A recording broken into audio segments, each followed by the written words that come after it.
Ang salita ng Diyos na ito po yung personal na message ng Lord sa akin na gusto ko pong i-share sa inyo. Samahan niyo po ako sa pagbasa ng banal na salita ng ating Panginoon, and can I ask everyone to please stand bilang paggalang po sa salita ng ating Panginoon. Basahin ko po muna sa wikang Tagalog ang ating pong talata at masupuan po natin ito sa kauna-unahang aklat ng ating pong Biblia. Ito po yung Genesis or Genesis. Genesis 1 from verse 1 to verse 2 at tatalog po ako sa verse 26. Ganito po sinasabi, nang pasimula ay nilikha ng Diyos ang langit at ang lupa. Ang lupa ay walang hugis o anyo, dilim ang bumabalot sa kalaliman at tumikilos ang Espiritu ng Diyos sa ibabaw ng tubig. Talo po ako ng verse 26. Ganito po ang sinasabi. Pagkatapos sinabi ng Diyos, ngayon, likhain natin ang tao ayon sa ating larawan, ayon sa ating wangis. Sila ang mamamahala sa mga isda, sa mga ibon, sa himpapawid, at sa lahat ng hayop, maging maamo o mailap, malaki man o maliit.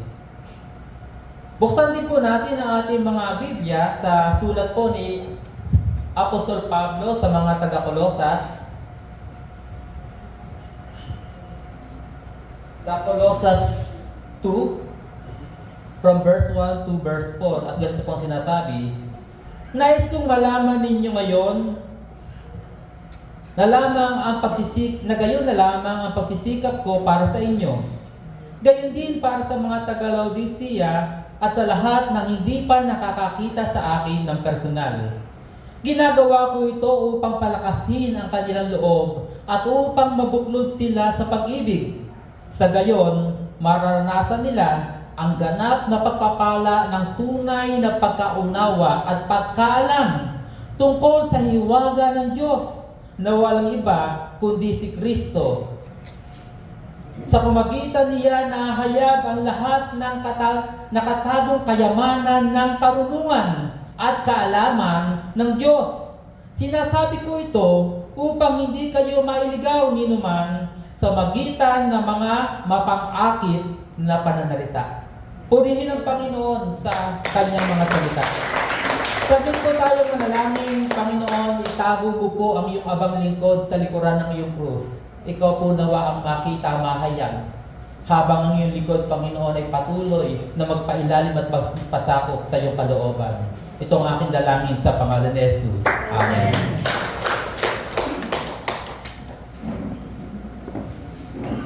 Alam nyo, di ko alam kung nakalimutan ko kailan yon, but one time may nabasa po ako sa ating group chat. Sino po yung member dito ng group chat natin na Remnant? Yan. May nabasa ako na I think para si Doktora na gano'n, ang sabi niya doon, handa ka na ba? Are you ready? Tama ba yun, Doktora? Are you ready? Nung nabasa ko po yun, nagkaroon ako ng kaisipan, sabi ko, para bang in some sort of my life, sabi ko, parang gusto ko bang magyabang na. Ito kaya ang tuwing kong sermon. Actually, Doktora, matagal na po ginawa ko na sermon yun at na-sermon ko na po yun sa ilang mga church. Sabi ko, ito kaya gawin ko sermon para maano man na si Doktora sa akin, para bumanga ba na. Pero alam niya, sabi ni Doktora sa akin, nang tinanong ko siya, ano po ba yung gusto niyong pagsasabi niya, kung ano yung sinasabi ng Lord sa puso mo. Sabi ko, hindi dapat na ang maging motibo ko sa pagsasermon ay humanga sa akin ng tao. Mas mahalaga ang Diyos ang mapahanga ng Diyos. Amen. Kaya po ngayon, hindi ginawa ko pong sermon, ay ito. Sige, pakiyano. Pakibasa po! Yes, ma. Kalabitin mo nga po yung katabi mo. Gets mo ba? Tanungin nyo, gets mo ba? Gets mo ba? Ano po ang sagot? Ano sagot? Yung iba, pwedeng gets na, pero iba, ano yun? Ano yung gets ko? Diba? Magtatanong tayo, ano yun? Bakit pa ganyan? Gets mo ba? Sabi ko nga po sa inyo, gusto ko sanang ang sermon ko at talakayin ko yung Handa ka na ba? Are you ready? Kasi may prepare akong sermon. Pero alam niyo mga kapatid, habang ako'y nagbubulay-bulay sa salita ng Diyos, actually, Monday pa lang gumagawa na ako ng sermon. Meron akong ibang sermon talagang hinanda. Hindi po ito. Pero habang ako'y nagbubulay-bulay, nagtatanong sa Panginoon, unti-unti po, binibigyan ng linaw ang aking puso, ang aking isip, kung ano po yung sermon na gusto ng Diyos, hindi yung gusto ko na dalhin sa inyo. Tanungin ko po kayo mga kapatid, sa tingin po ninyo, sino po yung mga tao na handa? Ano man yung mangyari sa mundo? Kayo po ba handa? Sino po yung mga handa? Amen? Alam niyo po ba mga kapatid, kung ako ang tatanungin, ang mga taong handa sa mga magaganap, yun yung mga tao na nalalaman niyan lubos ang salita ng Diyos at kung ano ang kalooban ng Diyos sa mga nangyayari sa ating paligid. Amen? Hello? Marami pong tao na magagaling, matatalino. Nagkataon po, hindi po ako isa sa kanila. Sila lang po yun. Amen? Ako po'y walang lahat ng yun. Ako po'y nakakatayo because of the Holy Spirit. Amen? Maraming magaling, maraming matalino. At kung titignan natin, lalo po sa panahon ngayon, ang maraming mga magagaling mangaral ng salita ng Diyos. Kung minsan mapapahanga ka, ang husay eh. Amen? At talaga na kung minsan, talagang pag nagsalita sila, para bang sigurado sila sa sinasabi nila. Pero alam niyo, katulad nga po nung sinabi sa akin ni Doktora kanina, maraming malilinlang at mapanlinlang. Amen? Lalo sa panahon ngayon, maraming mapanlinlang. Magagaling kumbaga sabi nila, yung dila daw, mabulaklak. Magagaling magsalita, ang galing mag-sermon. But the question is, yung bang sinasabi nila, talaga bang yun yung ipinapasabi ng Diyos? Yun ba talaga yung sinasabi ng salita ng Diyos? Ako po kasi, may ugali po ako. Kung mapapansin niyo sa grupo natin, hindi po ako masyadong nagpa-participate o nagko-comment. Alam niyo, Doktora yan. Hindi po. Kasi iba po ang ugali ko eh. Magko-comment lang po ako kapag yung i-comment ko, yung sasabihin ko, sigurado ako at napag-aralan ko na at talagang galing sa salita ng Diyos. Amen? Kasi napakahirap po, lalo na sa isang pastor na katulad ko, kahit pa paano paniniwalaan kami ng tao eh. Kapag kami nag-comment, nag-post ng isang bagay na hindi namin lubos na nauunawaan, hindi namin lubos na naaral, marami po kami ipapahamak. Alam mo, minsan may mga lumalapit sa akin, nasabi sa akin, Pastor, gusto ko magsimba sa inyo. Kasi baka sa inyo maligtas ako. Ang sabi ko sa kanila, kapatid, hindi kita kayang iligtas. At hindi ka kayang iligtas ng United Methodist Church. Wala pong iglesia, walang church na makapagliligtas sa tao. Huwag po kayo maniwala sa iglesia ni Cristo. Tinanggal ko, baka may makalilig. Tayo lang, huwag yung susod mo. Kapag gamot marami na nakakaalam din naman. Huwag po kayo maniwala sa kanila. Kasi katulad na ng sinabi na, yung sinasabi ni Pat, ito ang totoong reverend doctor eh. Hindi ako eh. In profession, doctor talaga siya. Kasi marami pong mga taong gagaling nila, pag nakabasa ng salita, kino-quote ang salitang yon without understanding kung ano ba talaga ang sinasabi ng salita ng Diyos. Nabasa nila, sabi po ng Matthew 16:16 hanggang 18, ikaw ay Pedro, sa ibabaw ng batong ito, itatayo kong aking iglesia, kami yun. Kaya kami lang ligtas. Nakalay ko.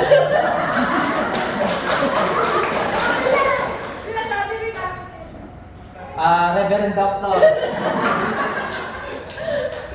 Year 2000, natutukan ako ng Armalite sa pangangaral. Pero ito pa rin po ako. Totoo po yun, Dr. Bigoro. Natutukan na po ako. Yan, nagbibiro. Ano po ang gusto ko sabihin sa inyo mga kapatid? Marami pong mga mangangaral, marami mga tao magaling, mahusay.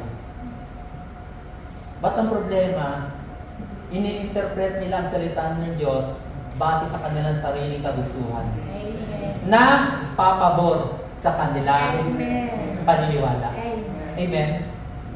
Pero tanongin ko kayo, sino ba talaga yung may karapatan at may kapangyarihan o kakayanan na mag-interpret ng Biblia? May alam kayo? Eh kasi ako po, hindi po ako yun eh. Totally hindi ako yun. Alam niyo po sino? The one who authored the Word of God. Amen. Amen po? Eh sino yung author? Anong talata? 2 Timothy 2, diba? 3:16 to 17. Amen? So mga kapatid, makita po natin na hindi po ganun kadali. Kaya sabi ko sa mga tao, hindi kayo pailigtas ng aming church. In fact, ang sinasabi ko, maraming church na makapagliligaw sa tao. Amen. Walang church na makapaligtas pero maraming church magliligaw. Bakit? Kapag mali ang pananampalataya, mali ang itinuturo, mali yung pangangaral doon sa church na yon, 100% ligaw kayong lahat. But praise God, hindi po ito yon. Hindi po yung church na ito yon. Nasa tamang church po kayo. Amen? Praise the Lord! Palakpakan niyo ang Panginoon, nasa tamang church kayo. Woo! Praise God! Sigurado na ako. Amen? O kasi ang hirap kasi, simba tayo ng simba. Tapos yung iba, ang lalaki na binibigay na offering. Bay tuwang-tuwa yung mga pare, yung mga ministro, yung mga pastor. Yung tuwang-tuwa, ang laki ng offering. Ang laki na magiging pera ko. Ang laki. O diba? Ay naku, buhay ako itong linggo na to. O diba? Ang problema, bay, nagsasacrifice kayo ng oras. Nagsasacrifice kayo ng lakas. Nagsasacrifice kayo ng inyong bulsa.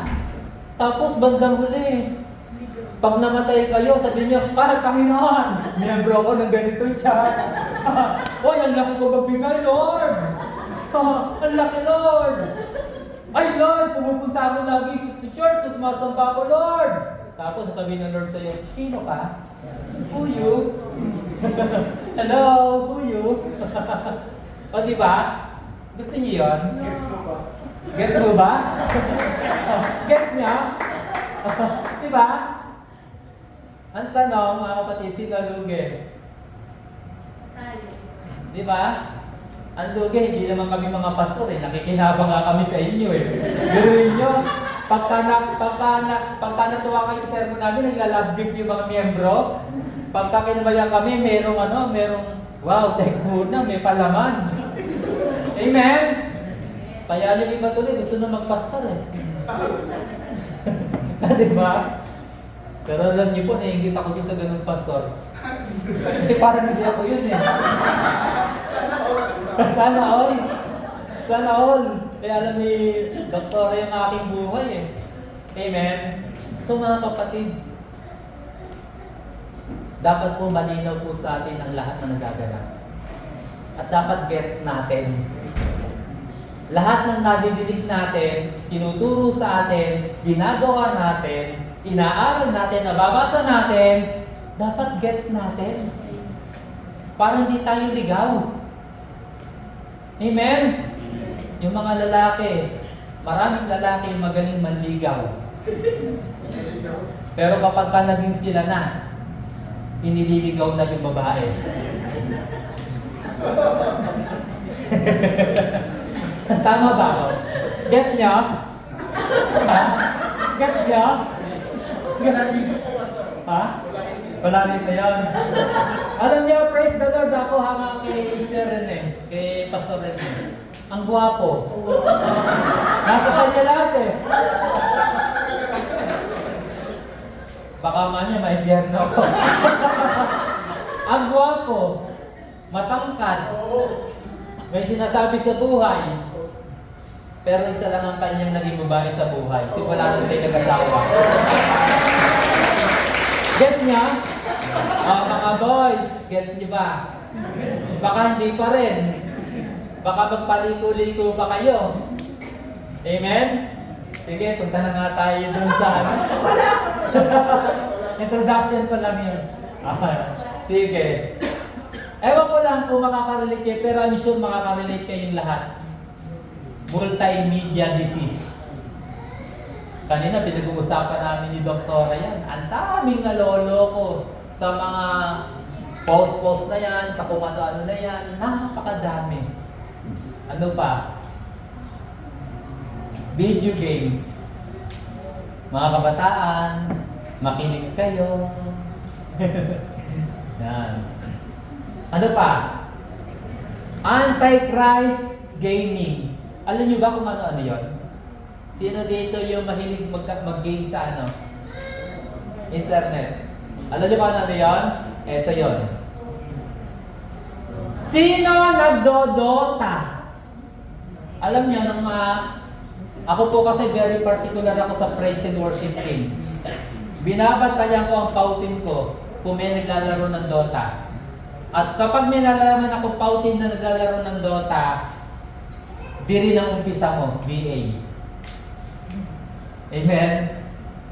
Bakit? Pwede ba yun? Naglilingkod ka sa Lord as a worshiper, tapos naglilingkod ka kay Satan, you worship Satan through Dota. Pwede ba yun? May ganun ba? Nag-work, pag Sunday, praise the Lord. Pumiliyak pa yan, Panginoon. Lord, tapos pag naglit ng praise and worship, napakatindi! Panginoon! Di ba? Pagkatapos pagdating ng Lunes, makita mo nagdodota. Pambihira. Ewan ko lang sa inyo. Bahala kayo. Ano pa? Sino nakakaalam niyan? Yung totoo. Yung totoo. Diba? Alam niyo yan? Wow! Sige, naniniwala ako sa iyo. Next! Diba? Ano yan? Ano yan? O kita mo, alam ng praise and worship leader niyo, Doktora? Ako nga, tinayip ko lang yan, si Elsie, di ko naman alam yan eh. Pero siya, nasabi niya sa akin eh. Di ba alam mo? Alam mo lang, pero hindi ko naman sinasabi naglalaro ka. Ikaw naman. Pinapaalala ko lang. Di ba? Ang dami, di ba? Meron pa, higit pa dyan. Imagine mo, araw-araw, niloloko tayo ng mga yan. Di ba? Gumagastos ka ng load. Gumagastos ka ng load eh. Di ba? May scatter pa. Ay, mas matindi yun. Sugal yun eh. Gumagastos ka ng load ng pera. Tapos, yung oras. Kapag tinawag ka ng nanay mo, anak! Bumili ka nga ng pandesal! Teka lang! Bawal na putol to eh! Matatalo ko eh! Di ba? Ang bihira. Hindi nagtuturo ng tama. Noong araw kami pag ang tatay ko sumutsot may nangangatog na ako, tatakbo na ako. Teka lang tayo, tumago! Di ba? Mas maganda ng araw na nanay na. Hindi niyo po alam. Sa mga kapatid, lahat po tayo kumisan nadadaya. Amen? Hindi lang yan, marami pa. Sino sa inyo yung nakatutok sa cellphone, panonood ng mga sa FB, sa kung saan, na bibigay ng at least 1 hour a day. Taas ang kamay. Mas marami, ano? Ngayon ang tanong, sino sa inyo yung nagbabasa ng Bible at least 15 minutes a day? Di ba? Sino lamang? Si Satan o si Lord? Di ba? Alam niyo po, nung ako ay nag-aaral sa Bible School, ang una ko po kasi pinag-aaralan, Doro Faith Bible School International. Alam niyo, ang tindi doon. Hindi ka pwedeng kumain ng agahan hanggat hindi ka nakakabasa ng at least 10 chapters. At hindi, kailangan pag nagbasa ka ng 10 chapters, kung ilang oras, ilang minuto yung pamabasa mo, dapat ganun din yung pananalangin mo. Pantay. Nung oras sabi ko, ba't ganun to? Ba't ganun dito, ganyan, ganito? Pero alam niyo, nabasa ko yung Bible, yung sinabi ni Jesus Christ. Doon sa babae sa Samaritana, John 4, verse 24 to 25. Sabi niya, and now the time has come that God is looking for a true worshiper that will worship Him in spirit and in truth. Balanced worship. Worship in spirit, worship in truth. The question is, how can you worship in spirit if you don't know the truth? And how did you know the truth if you did not read the Bible? Amen po? Minsan, mas marami tayong alam na impormasyon sa mga artista, sa mga K-pop. Diba? Sino dito meron sa K-pop? Diba? At marami pang iba. Pero ang tanong, ano ang alam yung impormasyon about our God? Minsan, may tinanong ako, para sa iyo, sino si Jesus? Lord. Paano siya naging Lord? Siyempre, Diyos siya, di Lord siya. Halain mo yung sagot na yun.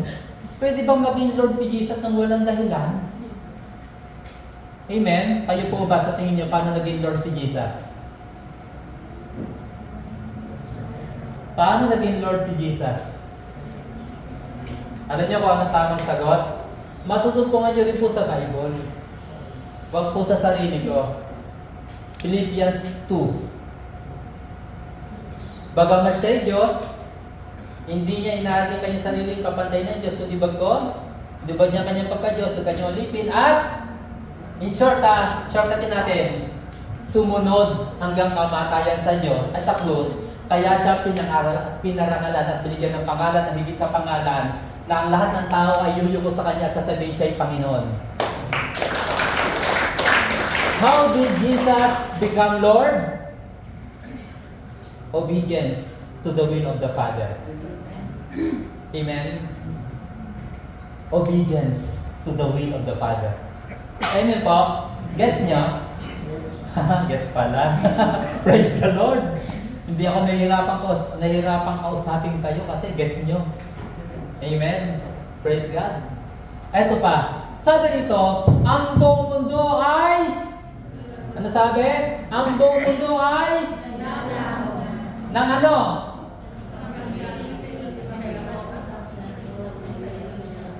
Pagkahilig sa iba't ibang laro at activity.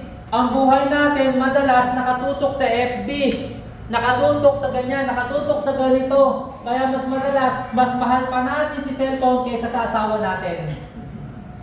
Bakit? Kumisan yung asawa, yung pero cellphone lagi nakatabi. Laging katabi. Di ba? Kasi humanay na ang mundo. Pero masakit, hindi natin alam.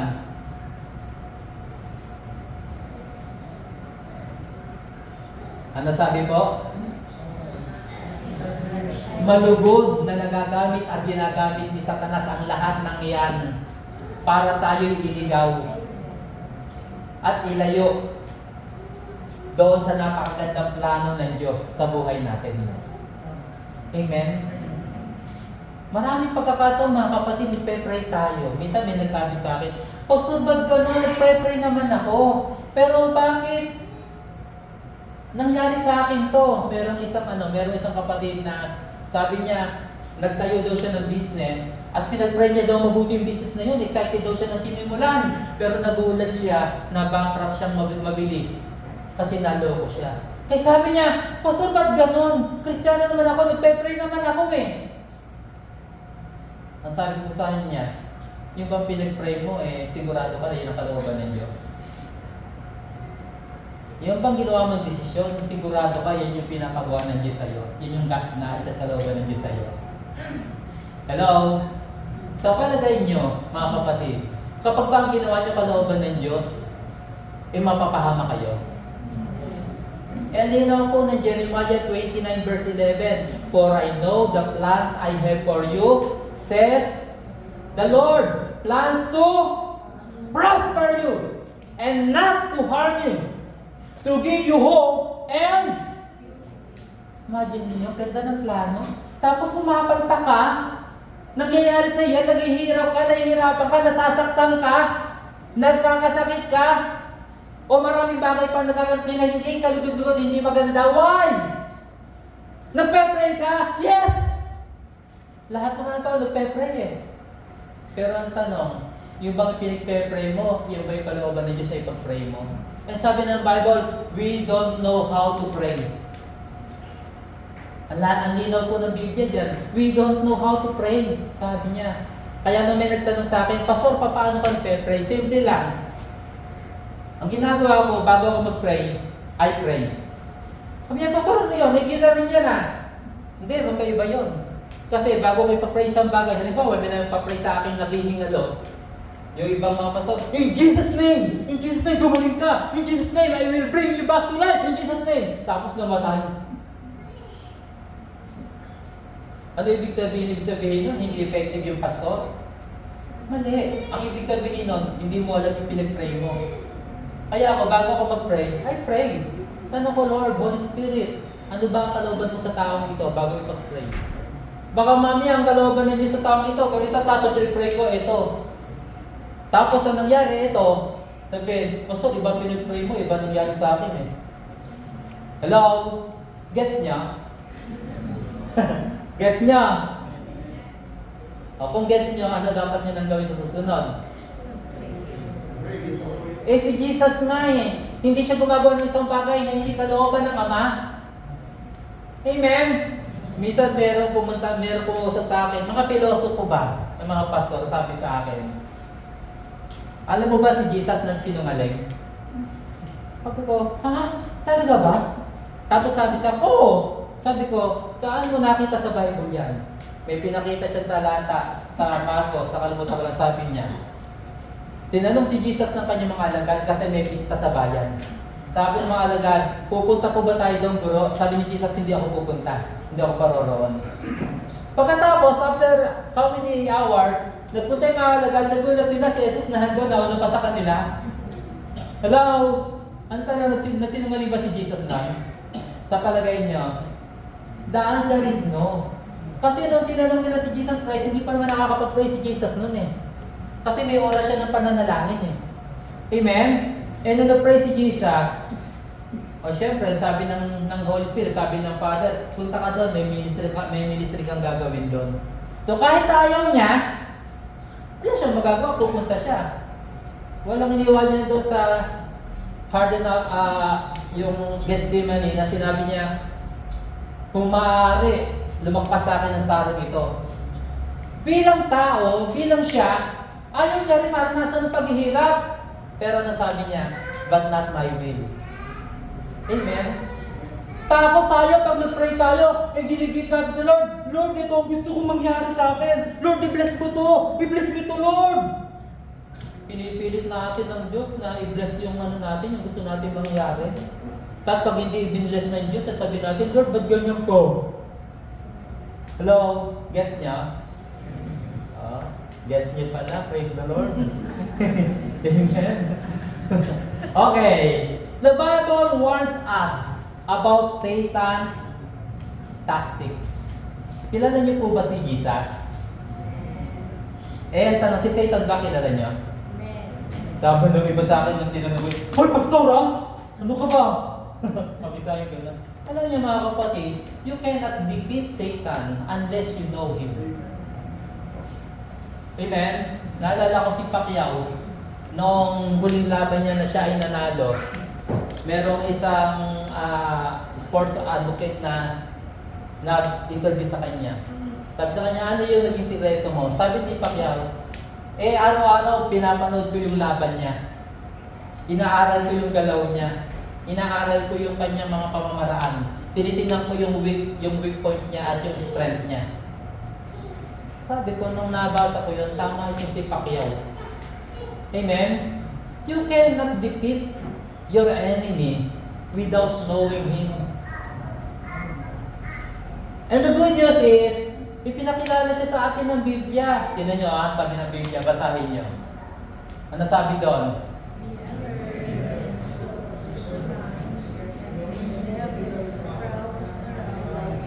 O, di ba pinakilala siya sa atin ng Biblia? Yung enemy mo, sabi gano'n, yung kaaway mo, sabi niya gano'n, para siyang isang leon na umaatungan, na nag-aabang ng pagkakataon para ikaw ay silain. Alam niyo, kuminsan mas hanga ako kay Satanas kaysa sa maraming mga Kristiyano eh. Alam niyo kung bakit? Si Satan, hindi siya mabilis mag-give up. Hindi siya mabilis mag-give up. Hindi siya mabilis mag-quit. Nasa kanya yung katangian na napakaganda. Ano yun? Matyaga. Mapaghintay. Tayo, pag nag-pray minsan, hindi nasagutin, Lord. Walang patyaga-tyaga. Amen? Pero Satan, matyaga, mapaghintay. Amen? At, higit sa lahat mga kapatid, si Satan, merong best weapon. Ano yung best weapon ni Satan sa atin? Ano ko ano? Lie. Amen? Yun ang best weapon niya. Panloloko pa nila. Sasabihin ni Satan sa'yo, ay naku, mahina ka, sister. Kapatid, mahina ka. Hindi mo kaya yan. Hindi mo kaya yan. Kasabihan ka ni Pastora, Doktora, Hardy na, kapatid, pwede bang ikaw ang mag-lead ng gano'n, ng ganito? Ay naku, Doktora, hindi ko pa kaya. Hindi ko pa kaya, Doktora. Mahina pa ako, ganyan-ganito. Alam niyo, hindi yan galing sa'yo. Galing kay Satan yan. Amen? Galing kay Satan yan. Maniwala ka sa akin. Kasi kapag galing sa Diyos, ang isang bagay, yung nadidinig mo pag galing sa Diyos, ito ay magdadala sa iyo patungo sa kanyang kalooban at magdadala sa iyo sa lalong ikatatatag, ikatitibay ng iyong pananampalataya at paglilingkod. Amen? Alam niyo, madaling malaman ang kalooban ng Diyos at ang hindi. Gets nyo? Oh, gets nyo. Praise God. Now, ang tanong, gets nyo ba? Talaga na ba? Totoo na? Oh, gets na, no? Purihin ng Panginoon. Amen. Ito po ang malaking problema natin ngayon. Christianity is now under attack. Kaya lang po may nabasa ako sa FB kasi ang totoo po niya marami po akong grupo. Bukod po sa grupo natin, meron pa ibang grupo. Meron pong isang isang leader, Christian leader na nag-aaya. Sabi niya, mag-form tayo ng group, mag-vigil tayo, and then mag-pray tayo. Tapos, ang laman ng kanya, ng gusto niya panalangin, matigil ang gera sa Iran. Tatanungin ko kayo, sa tingin ninyo, yung pong nangyayari sa Iran, kalooban ng Diyos o hindi? Hello? Kalooban? Sabi ko, ano ba yan? Hindi nyo alam yung mga sinasabi, pinagsasabi ninyo? Gusto nyo magsayang na naman tayo ng laway at oras sa pananalangin dahil lang sa bagay na yan. Natiyak ko kahit na umiyak tayo, gumawa tayo, hindi mangyayari. Tapos, meron pa siyang sinampol noon. Kinamuhi ka ng World War II. Meron din isang grupo na nagbigil, nagpray. Kita mo, nahinto yung gera. Pansamantala. Pero nahinto ba yung World War II? Nahinto? Hindi. Why? Nagpe-pray tayo. Isang bagay na hindi naman natin alam kung anong kalooban ng Diyos. Ang tanong, nababasa niyo ba yung propesiya sa Biblia? No one can hinder all the things to happen because it's already prophesied. It's already uttered. And it's already written in the Word of God. Kung hindi po mangyayari yan, hindi na ako maniniwala sa Biblia. Amen? Hindi na ako maniniwala sa Biblia. Wala pa lang kwenta ang Biblia, wala pa na nangyayari, hindi pa na totoo lahat po na nangyayari sa panahon natin ngayon, lahat po yan ay matagal na pong nakasulat. Napakapalad po natin, sa grupo natin, everyday may binibigay na information sa atin. Amen? Pero ako po, sa lahat ng information na tatanggap ko mula po sa ating grupo, hindi naman po sa pangiyabang, pero alam ko na po mangyayari.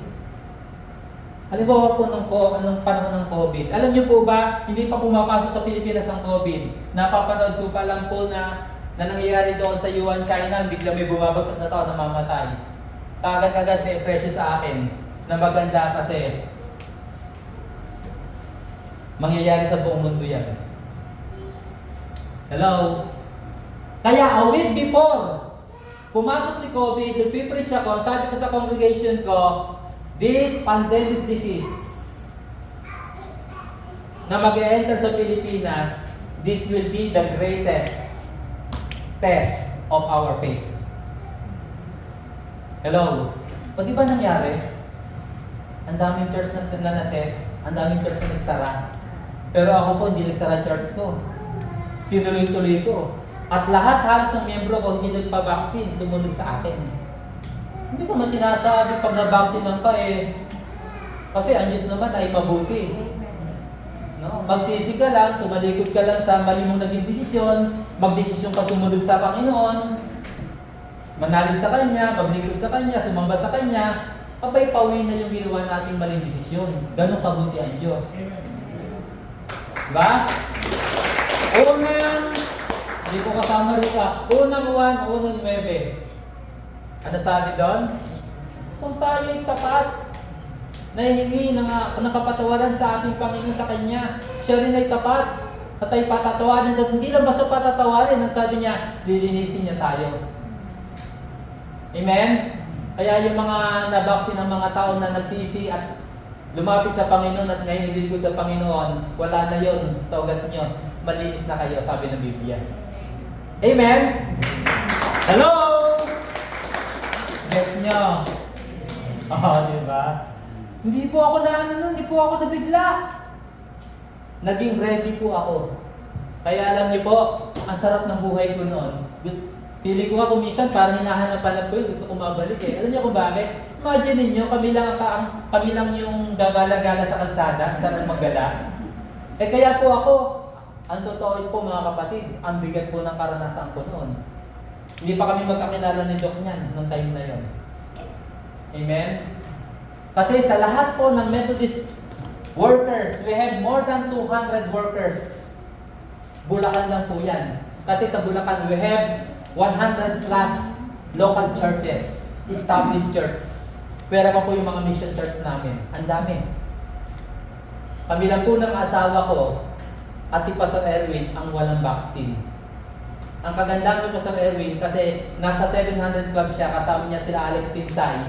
Nakakakuha siya ng input doon. Ako walang input at walang nag-encourage sa akin. Lahat po dinidiscourage ako at lahat po inaakusahan ako. Nagalit po sa akin ang obispo ko. Sabi sa akin, ako daw ay pastor na masuwayin. Bukod sa gala, masuwayin pa. Nagalit sa akin ang district superintendent ko. Nagalit ang mga kapwa ko, pastor, pati kaibigan kong pastor.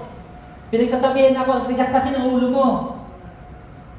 Hanggang sa umantong nga po na dinistinuhan ako pero hindi ako tinanggap sa destino ko. Yan, alam na ni doktora yan. Amen? Pero pinaglaban ko po ang pananampalataya ko. Hindi po ako natinag. Hindi po ibig sabihin mas marami sila ng tama. Amen? Hello? Kung mga kapatid, we are under attack. Lahat po tayo nasa ilalim po ng pag-atake ng kaaway. At kuminsan dahil tayo ay under attack, naguguluhan tayo, hindi natin alam ano ba gagawin ko. Ano ba ang desisyon ko? Ano ba yung ganyan? Ano ba yung ganito? Kasi eto na, umatake na sila. Hanggang sa maisip na lang natin na bahala ka na Lord. Hanggang din na lang ba? Amen? Mga kapatid, sa ganitong uri ng panahon, ito yung panahon na mas dapat nating aralin ang kalooban ng Diyos, ang salita ng Diyos. Amen? Kaya nga sabi ko sa inyo, mapalad kayo eh. Kasi itong mag-asawa, ang daming information. And they are led by the Holy Spirit. They are led and led by the Holy Spirit. Na nakikita ko yung impormasyon binabato nila sa atin, napakalaking tulong. Kahit po sa akin, napakalaking tulong na mapag-aralan. Amen? So the problem is, minsan, wala lang, hindi natin man lang napapansin, hindi natin nalalaman na ganito na pala ginagawa ni Satanas sa atin. Napaka-reluctant natin. Bang, tahimik lang tayo. Easy lang. Amen? Pero ang totoo mga kapatid, ito na yung panahon na dapat maging vigilant tayo. Sabi mo nga, kailangan maging vigilant ako. Paano? Bay, mag-participate ka sa nangyayari sa ginagawa ng church na to. Mag-participate ka sa mga programa na nilalakad ng Panginoon sa church na ito. Amen? Mag-participate ka kasi aaminin ko sa inyo, sa dami po ng grupo ko, ito lang po ang grupo na nagbibigay ng tamang impormasyon sa mga nagaganap sa buong mundo. Hello! Ako po ay nakalink sa International Chaplaincy. At sa katunayan, ako po ang leader ng chaplaincy na yun. Pero alam niyo, walang ganito kahit yung mga international chaplains namin, wala silang naipupukol na kanyang information. Napakapalad natin sa grupong ito. Purihin ng Panginoon. Amen. Sabi po ng Biblia, our eternal God, through His Word, set us an outline of His eternal purpose. From the day of creation unto the day of His coming. Naka-blueprint na po yan. Amen? Alam niyo yung blueprint? Nakalatag na lahat yan. Ang kailangan mo na lang aralin, alamin. Amen? And that, sabi po ng Bible, basahin po natin, that the hearts might be comforted. Ano ang gusto ng Panginoon? Ma-comfort tayo, hindi tayo matakot. Paano tayo mako-comfort? Ano sabi dyan? Being knit together in love and unto all riches of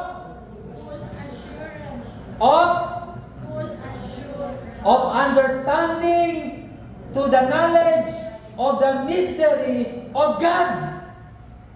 Saan ka magkakaroon ng full assurance? Magkakaroon ka ng full assurance kapag naunawaan mo yung misteryo ng salita ng Diyos. Paano mo yan maunawaan, kapatid? Kung hindi ka nagbabasa ng Biblia at kung wala kang ganitong uri ng grupo na magtuturo sa'yo, magpapaalam sa'yo kung ano na nangyayari sa mundo at kung ano ang kalooban ng Diyos doon sa likod ng pangyayari yun. Kapag ikaw ay naka-stay lang sa bahay mo, Facebook dito, basa na kung ano-ano, maunawaan mo ba? Malalaman mo ba? Mamumulat ka ba sa katotohanan? Hindi. Kailangan nating maunawaan at mabuksan tayo doon sa tunay na kaalaman sa salita ng Diyos. Not by our own interpretation, not by our own understanding, but by the Holy Spirit, who is the author of the Word. Amen? Hallelujah. Praise the Lord. God did not want us to be ignorant from the works of the enemy. Hindi po nais ng Diyos na maging ignorante ka. Maraming tao napapahamak, maraming tao talunan. Bakit? Imaginin mo, talunan ka. Tapos sasabihin mo sa akin, tinanggap mo si Lord as Lord and Savior. Hindi mo ba alam na sabi ng Bible, greater is He that is in me than he that is in the world. Amen? Kaya kanina, yung prayer ni Doktora, yung kanyang review kay Satan, sabi ko, wow, very powerful. Kaya si Satanas hindi po makapasok sa lugar na to eh. Kahit doon lang sa banda rin, hindi na makapasok eh. Kasi yung cover ng Panginoon mula doon sa lahat ng side. At paglabas nyo, yung cover na yung taglay-taglay nyo. You are covered by the love of God. You are covered by the most precious blood of God. Amen. That no one can touch you and no one can hinder you to grow. Amen? Hallelujah. Gets nyo? Yes. Praise the Lord. Hallelujah. Jesus is the key that opens all the hidden treasures of God's wisdom and knowledge. Alam nyo, yung totoong matalino, hindi yung mga taong taga-sanlibutan na sumira sa lahat ng ginawa ng Panginoon. Ang totoong matatalino, ikaw. Sabi mo nga, ako yun. Hindi dahil sa sarili natin, hindi dahil nakapag-aral tayo. Yes, matalino tayo. Why? Nasaan si Jesus? Nasaan si Jesus? Nasaan? Nahihiya ba kayo? Nasa akin. Nasa akin. Tapos sabi mo kay Satan, Satan! Lumayas ka in Jesus' name! Tatanungin ni Satan sa'yo, bakit sino ka? Nasaan ba yung sinasabi mo in Jesus' name? Nasa akin.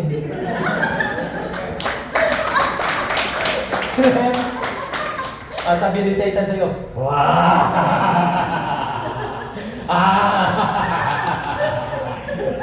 Diba?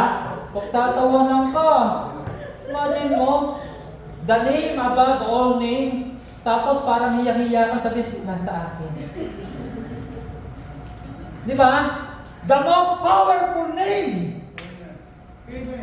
Hello? Pag tinanong ka, nasaan si Jesus? Nasa akin. Kalaban mo si Satan na, wow! Satan, nasa akin si Jesus. Palagay nyo, kung ikaw si Satanas, abay, kung ako si Satanas, yari ka na. Opportunista pa naman ako. Kapag nakita ko mahina ka, yari ka sa akin. Di ba? Oh, gets niya? Di ba? So, God set forth an ultimate pattern. Matagal ng panahon yan, mga kapatid. Hindi ka pa sinisilang sa mundo. Nakaset na po yan. God set forth an ultimate pattern. Pansinin nyo, nung tinawag niya si Isaiah, ano sabi ni Isaiah? Ano sabi ng Diyos? Nung tinawag niya si Jeremiah, sabi ni Jeremiah, bata lang po ako. Di ba? Nung tinawag niya si Joshua, di ba? Because God set forth His ultimate pattern. Matagal na yan. Lalakaran mo na lang eh. Aalamin mo na lang. Tapos lalakaran mo na lang. Wala ka namang gagawin na dyan masyado eh. Susunod ka lang. Hindi mo kailangan mag-effort. Hindi mo kailangan magpapako sa krus para mangyari sa iyo yan. Hindi mo kailangan na maglakad kang nakaluhod mula dito hanggang doon. Nakaganyan ka na.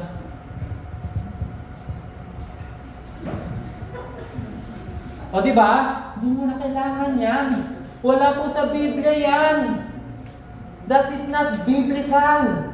It is already set to your life. Amen? Ang gagawin mo na lang, alamin, pag nalaman mo, lakaran, at mabuhay ka doon. Amen po? Amen. Hindi mo kailangan ng napakarami pang puri-puri pas dyan. Sabi po ng Bible, sa Genesis, pansinin niyo ito ha, now let us create man according to our own image and likeness. How did God created you?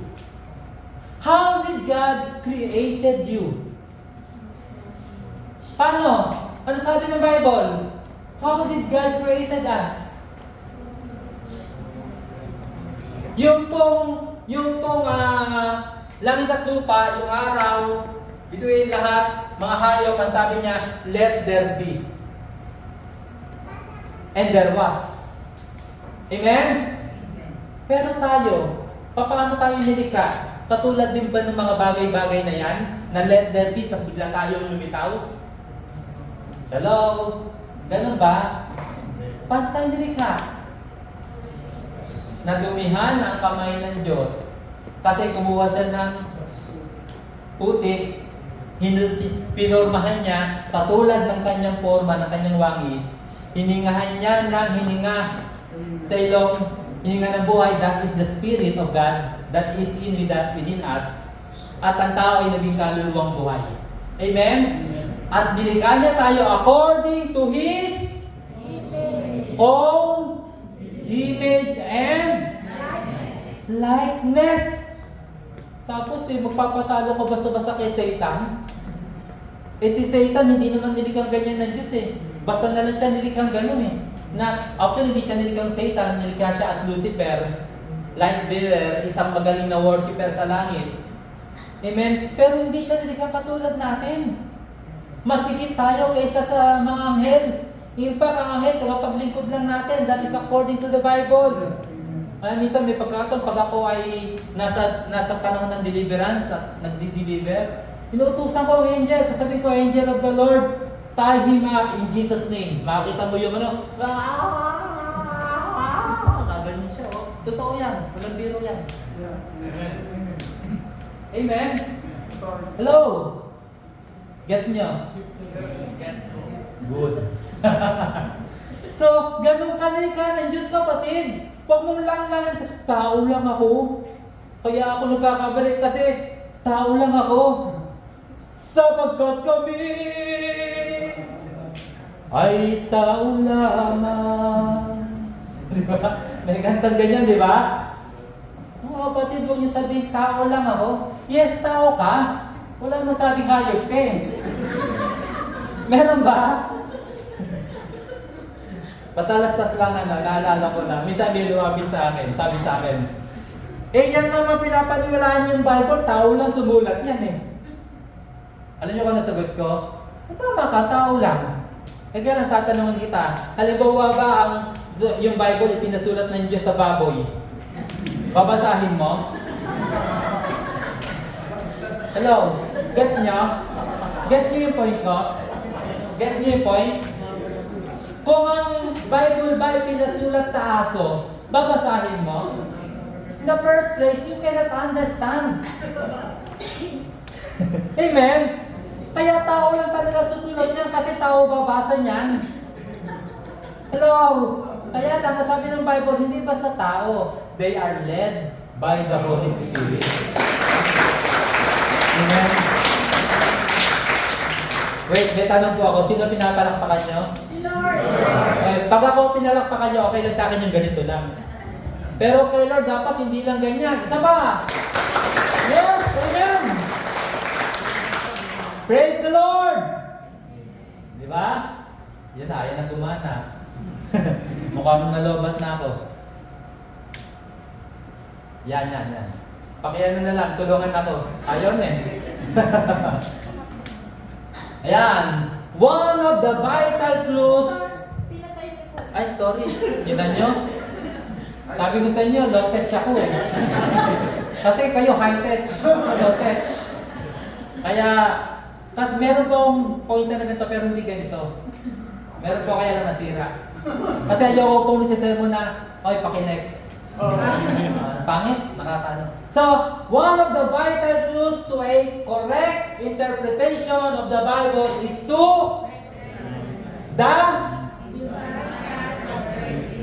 Alam niyo, meron akong isang theology na tinuturo. At ito yung reason kung bakit tutuwagin ako Pastor na gala at amin ko sa inyo, gala po ako. Mahilig po ako magpunta sa mga iba't magandang lugar. Alam niyo kung bakit? Ito po yung theology ko. You cannot really know and understand God unless you really know and understand the theology of God's creation. And the main part of it is we are a part of God's creation.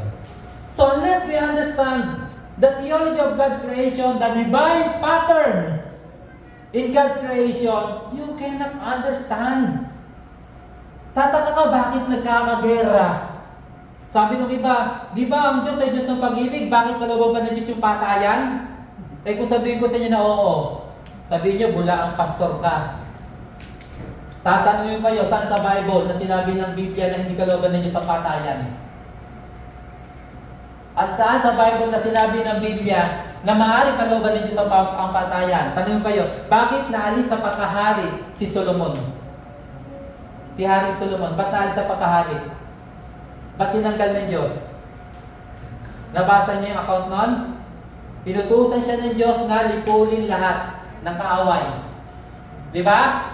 Pero anong ginawa niya? Nakakita siya ng magaganda. Gaganda. Itinira niya. Nagalit ang Diyos. Kaya sabi ng Diyos, lipulin mo lahat. Hello? Hindi ko po sinasabi sa inyong legal pumatay. Pero yung pagpatay, depende po sa kalooban ng Diyos at depende po sa motibo. Eh kasi, yung bang pulis, kalooban ng Diyos, di ba pulis pumapatay? Eh ba't may pulis? Ba't pinayagan ng Diyos na may pulis? Ang Israel may army, di ba ang army pumapatay? Eh ba't may army? Ba't kalooban ng Diyos na magkaroon ng army? At ba't kalooban ng Diyos na makipagbaka ang Israel? Hello? Get niya? Hindi ko sinasabing legal pumatay. Ang sinasabi ko sa inyo mga kapatid, somehow, may purpose kung bakit nagaganap ang gera. At kahit anong pray na gawin natin dyan, pag yan ay kalooban ng Diyos, mababaliwala yung oras mo sa pananalangin para ipag-pray na, Lord, itigil mo po yung gera. Amen po? Gets nyo? Hello? Sabi ng iba. Si Pastor. Ba't gano'n ang theology ni Pastor? Eh, kasi mga kapatid, ewan ko, pero basahin niyo mabuti ang Biblia. Hanapin niyo. Yung sinasabi ko. Wala tayong makikita sa Bible na gano'n. Na hindi kalooban ng Diyos ang gera, hindi kalooban ng Diyos ang patayan. Eh sa Bible nga, ang daming gera.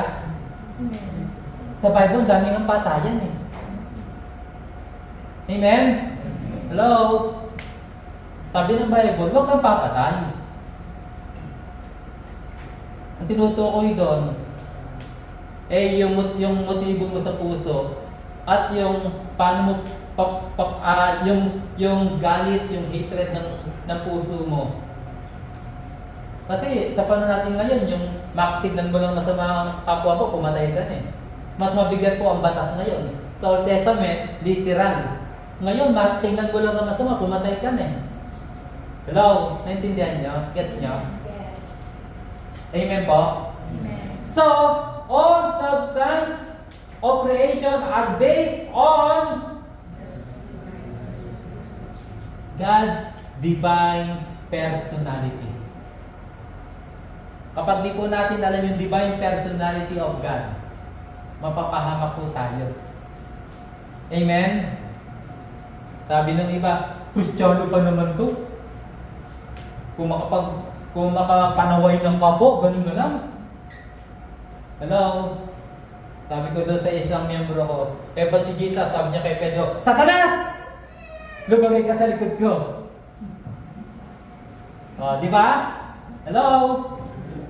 Kaya alam niyo, kung minsan, kapag kayo nakakarinig ng sermon na para bang, uy, napapatamaan ako, pasalamat ka sa Lord. Sabi mo, thank you Lord. Tinutuwid mo ako.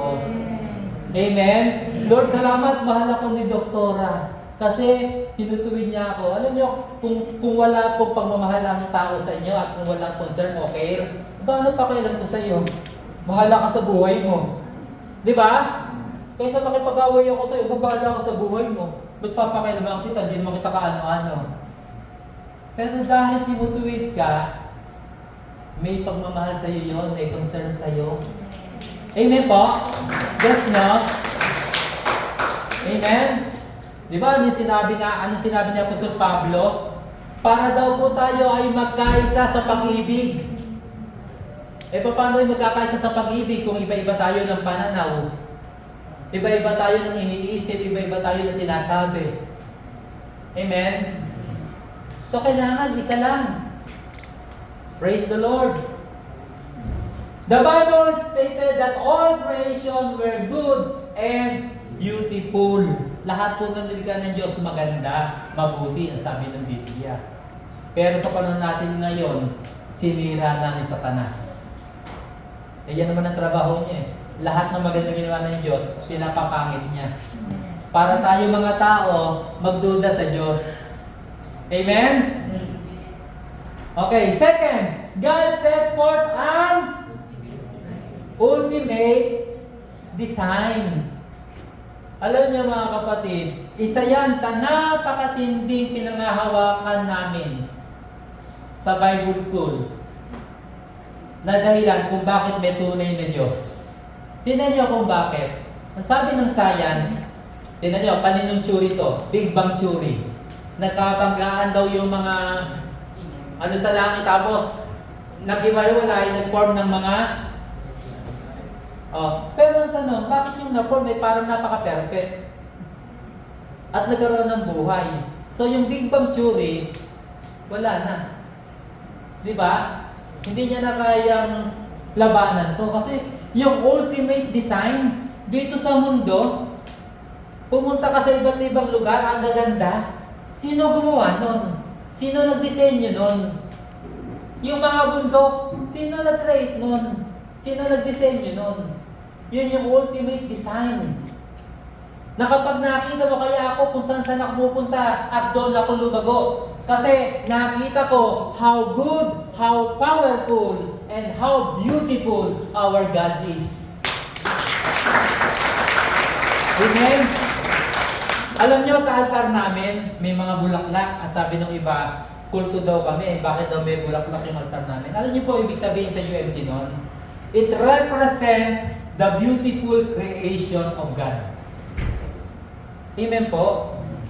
That is part of His ultimate design. Eh kung ikaw, ang mata mo narito, sa tingin mo maganda? Hello, ang bibig mo narito, maganda?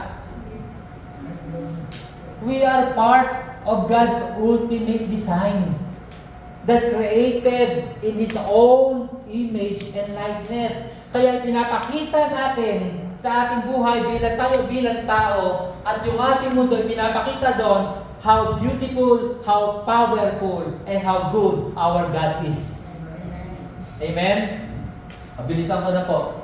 Bago likayin ng Diyos ang langit at lupa, ang lupa ay walang anyo, at ang kalawakan ay nababalot ng kadiliman. Alam niyo ang Diyos, ayaw niya ng kadiliman. Ayaw din ng Diyos ng hindi maganda. Kaya wala siyang nilikhang pangit. Lahat ng nilikha niya maganda at mabuti. Amen? So, the ultimate design of all creation shows the infinite power and wisdom of an infinite designer. Napakagaling ng Diyos mo, kapatid.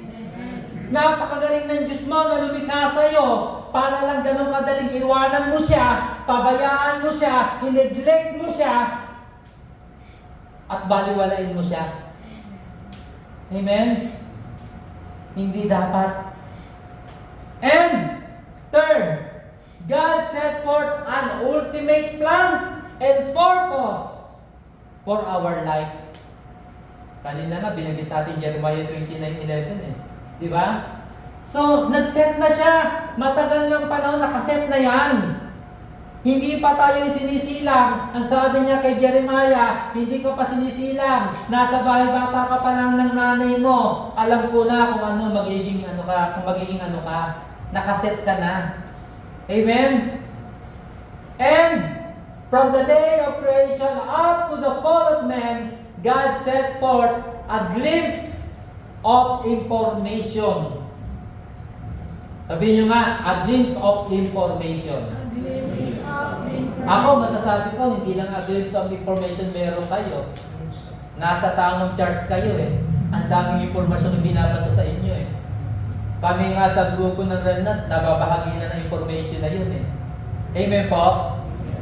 Pero, ganun talaga, ganun ang plano ng Diyos eh. Yun ang ginagawa niya at yun ang gusto niyang mangyari sa church. Na mapuno tayo ng impormasyon. buhat sa kanyang gawa, at buhat sa gawa ng kaaway. Hindi lang yung gawa ng Diyos, pati sa gawa ng kaaway, para alam natin kung paano natin lalabanan, kung paano tatayo, kung paano ka maninindigan laban sa gawa ng kaaway. We have to know that. Hindi pwedeng hindi. Kristiyano ka eh. Amen? It is vitally essential, according to Dr. Resor, to our present well-being that we develop a right understanding of God's redemptive Amen. plans. Alam niyo po ba ba't ka iniligtas ng Diyos? Alam niyo po ba bakit siya namatay sa krus ng Kalbaryo? Kung alam po natin yon, dapat po ang dami na po ngayong Kristiyano Amen. na sumusunod sa Diyos. At ngayon, dahil alam niyo na yan, dapat kayo na ang gamitin ng Diyos para dumami tong tao rito.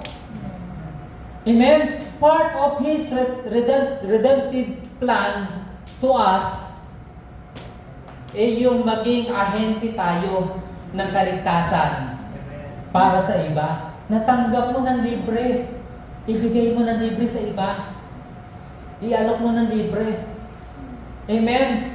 Kaya kami dapat, lahat ng mga pastor, lahat ng mga preachers, hindi kami nakatingin sa perang ibibigay sa amin pag nagpipreach kami. Dapat nakatingin kami doon sa mga kaluluwa ng tao na maililigtas namin at madadala namin sa langit mula sa impyerno. From hell to heaven. Amen? Hello? Kapag ganyan po ang utak ng preacher, aba yung preacher na yung tama. Pero pag hindi gano'n ang utak ng preacher, yung preacher na yun magaling lang. Pero hindi tama. Amen? Today, in our present time, we are under attack by the creation of the enemy.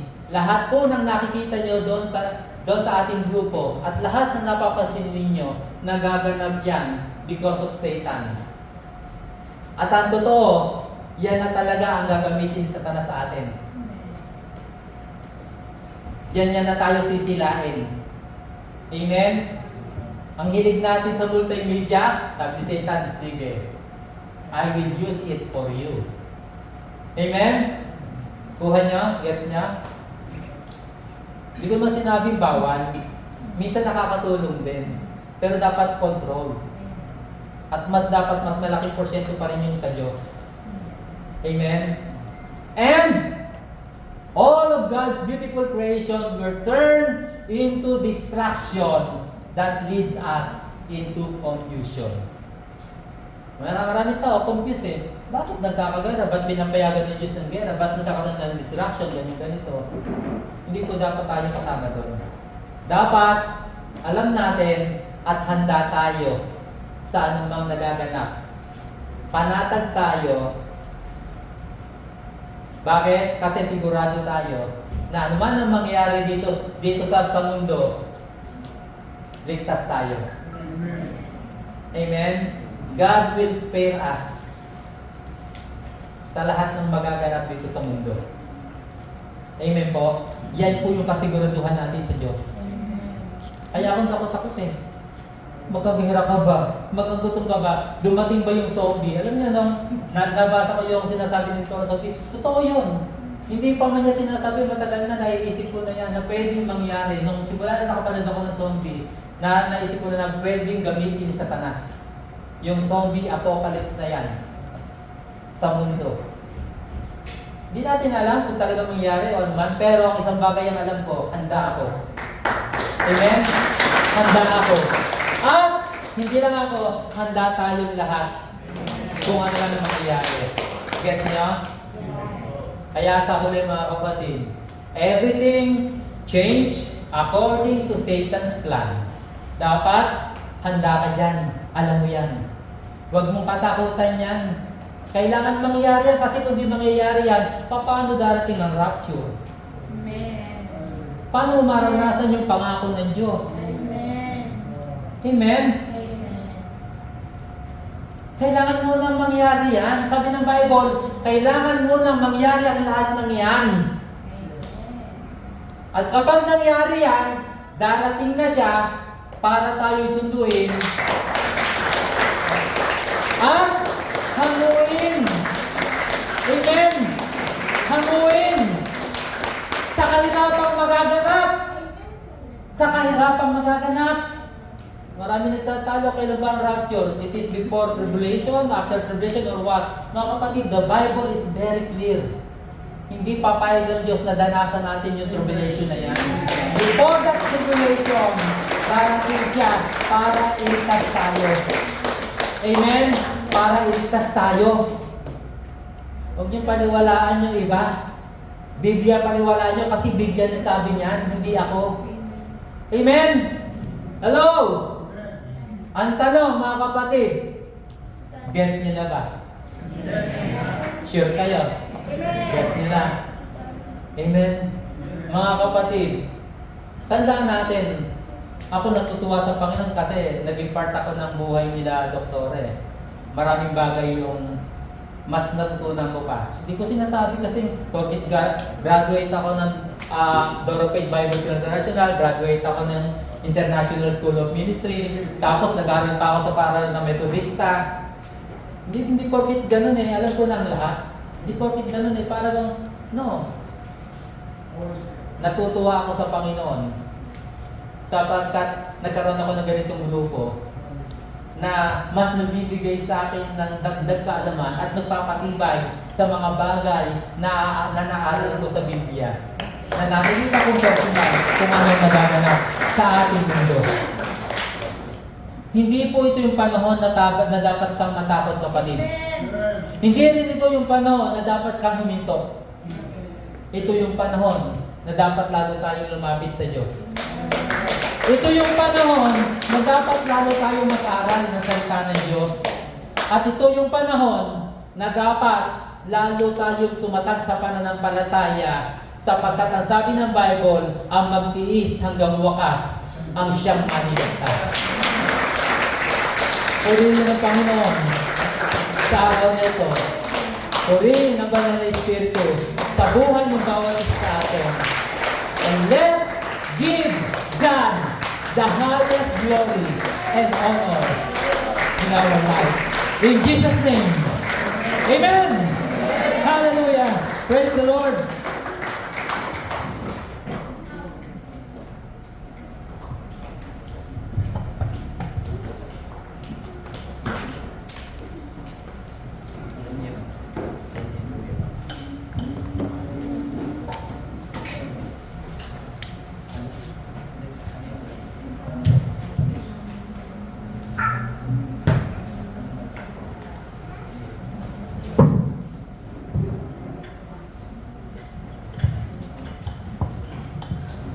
Mga kapatid, bilang tugon po natin sa mensahe ng Diyos about sa atin, hindi lang naman kayo kinausap ng Diyos, pati ako eh. Lahat po tayo tumanggap ng message ngayon. Amen. At bilang tugon po, sa oras na ito, tayo pong lahat ay lumapit minsan pa sa Panginoon. Let us praise, let us worship God. Ito lang po yung magagawa natin para ibalik natin yung kabutihan niya sa buhay natin.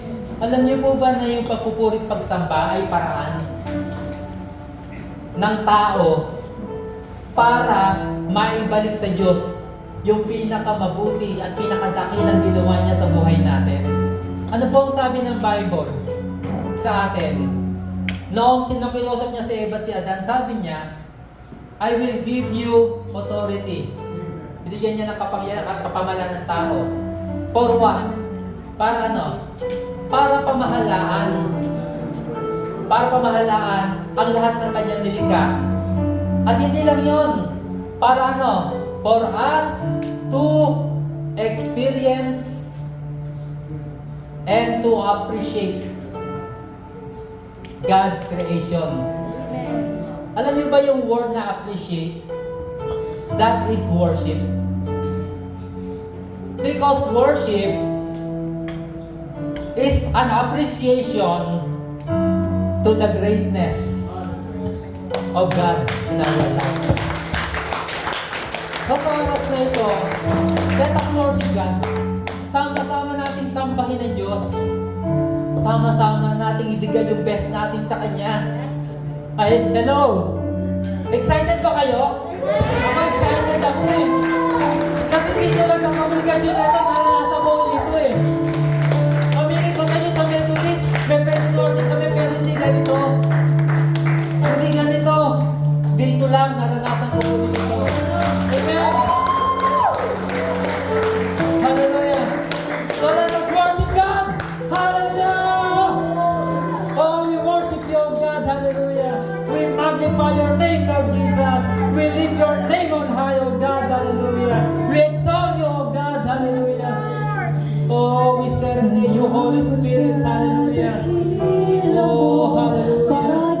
Thank you for your goodness, oh God. Thank you for your wonderful words, oh God. Hallelujah! Hallelujah! Yes, oh God. Hallelujah! Ang presensya mo, ang ninanais ko, ang puso ko ay para lang sa'yo.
aming pagtanais na ikaw ay mapapurihan, Panginoon.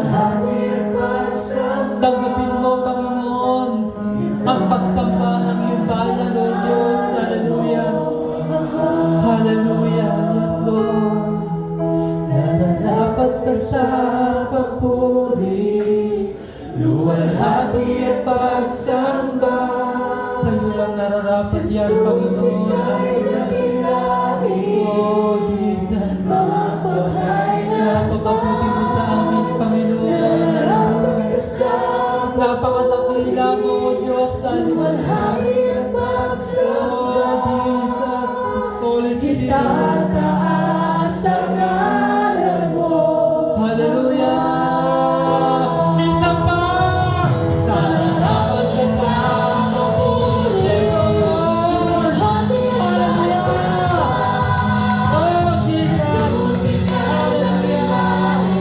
Oh, hallelujah. Nararapat ka sa papuri, luwalhati at pagsamba. Itataas ang ngalan mo. Hallelujah. Isa pa. Ibigay mo yung best mo sa Diyos. Hallelujah. Dapat ka sa Yes, Lord. Hallelujah. hati at pagsamba.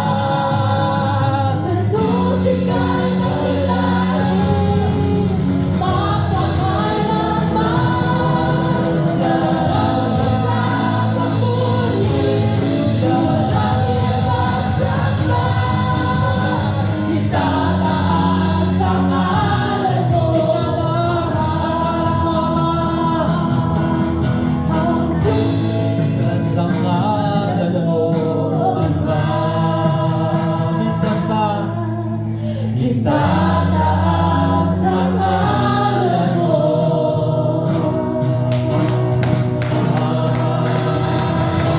Hallelujah!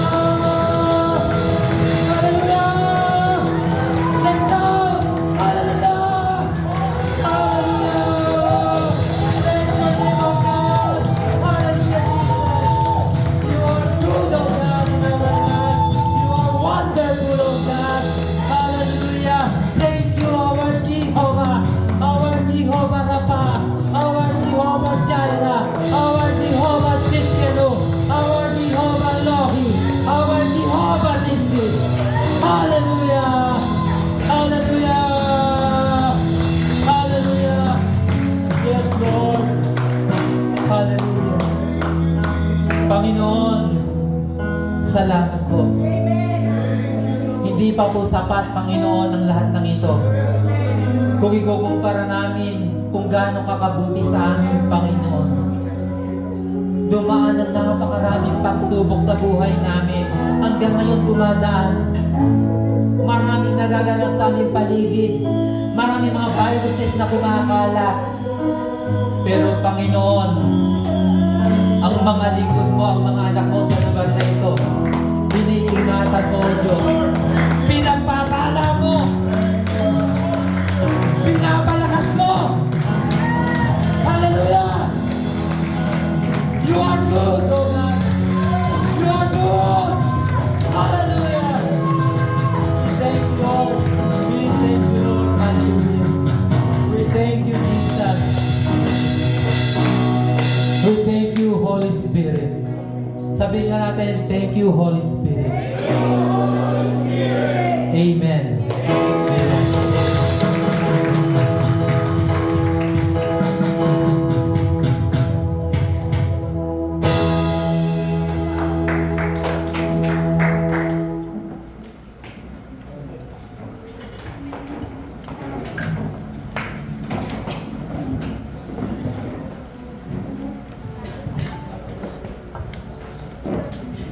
Mga kapatid, sa sandaling ito,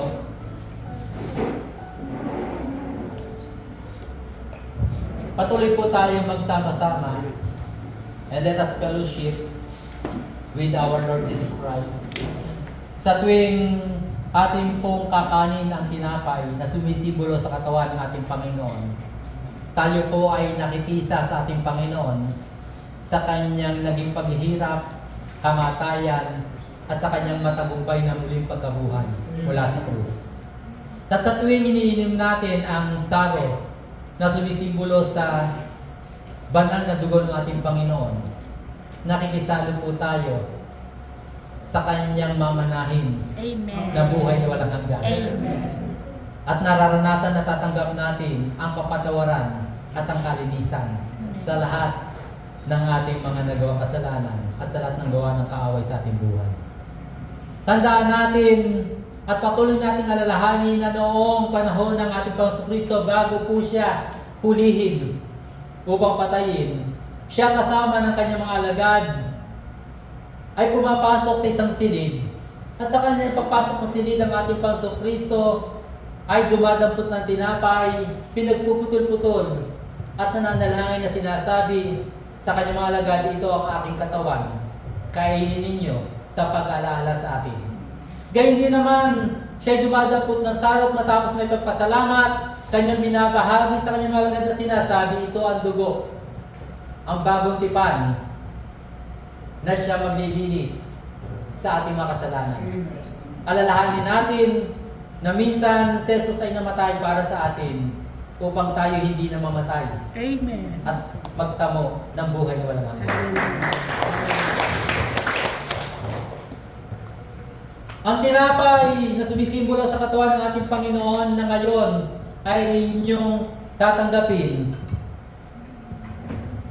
Ito'y kanyang pinagpira-piraso upang ibahagi sa lahat, upang tayo lahat ay maging kabahagi ng buhay at ng buhay na walang hanggan. At ang saro na ating tinatanggap ay sumisimbolo sa walang hanggang tipan ng Diyos sa atin. Ang tipan ng paglilinis sa ating kasalanan at kapatawaran upang tayo maging karapat-dapat na humarap sa ating Ama. Amen. Sa oras na ito mga kapatid, tayo po ay manalangin habang tinatanggap natin at kinuha natin ang mga bahaging ito.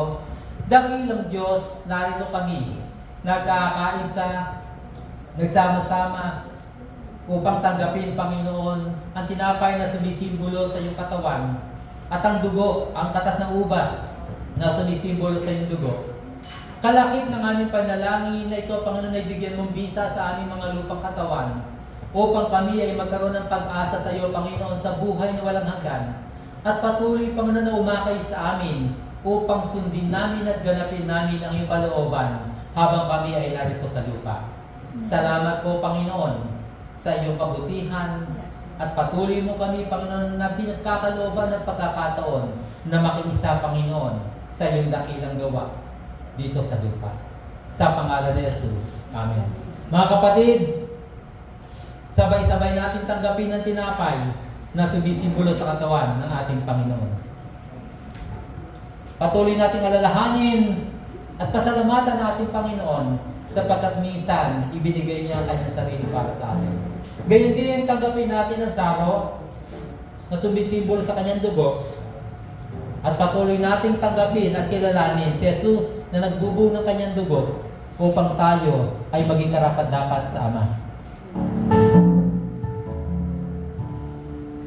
Palakpakan natin ang Panginoon. Hallelujah! Praise the Lord! Hallelujah!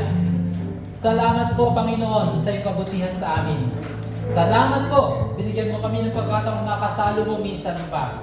Nawa po, Panginoon, patuloy po kami mapaalalahanan sa dakilang ginawa mo sa buhay namin at kami makibahagi, Panginoon, sa ministeryo na iyong iniwan sa amin sa lupang ito. In Jesus' name we pray. Amen.